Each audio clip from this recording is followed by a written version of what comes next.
Hello, I'm Mark Gregory. I'm the designer of this year's Savills Plot to Plate garden here at Chelsea Flower Show.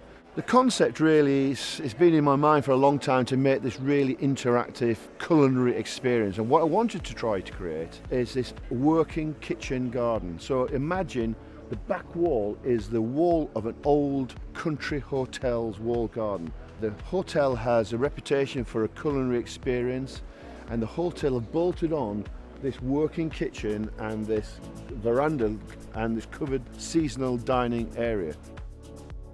The one thing I wanted to do is actually take it to the next level. Our chefs, which are up there now, actually starting to cook. They're going to take vegetables, they're going to take garnishes, they're going to make sauces, they're going to make cocktails, and then for the first time in the history of Chelsea, that we're doing a full lunch service. I think Mark had this sort of concept of this garden probably 3 years in the making. We've been working with him past 12 months, and it's been fantastic to see how he's fulfilled the brief of creating not only a beautifully looking garden, but one that adopts seasonal flavours and also encompasses the strategy of sustainability. I've kind of really embraced it, and it's been a really enlightening experience. And I've actually produced a book for the press of how I've built this garden, and it's live on the garden now. And it starts by taking the plastic out. Back in the day, we'd put plastics down to protect the showground, and we put our fence posts into plastic bags. That's all gone. I've used hessian, I've used old grain sacks for my posts. So my concrete that's gone into the garden contains no cement. And just that one item on the 8 cubic metres that hold all this thing up, I save 1.65 tons of embedded carbon.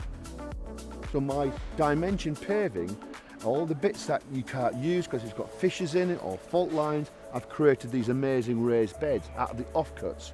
And where I couldn't use any more, then I crushed everything down. So all the path gravels and my sub bases are all made from the waste. So the message is like use the whole material. I think my favourite area is not only the dining area, but also the planting is fantastic. And I was particularly taken by the care of this ornamental pond and the thought that's gone in to the colouring of the petals. I think it's absolutely outstanding. It shows attention to detail, which Mark's famous for. When I design a garden, I always start with the look and the feel of the trees. I love the trees.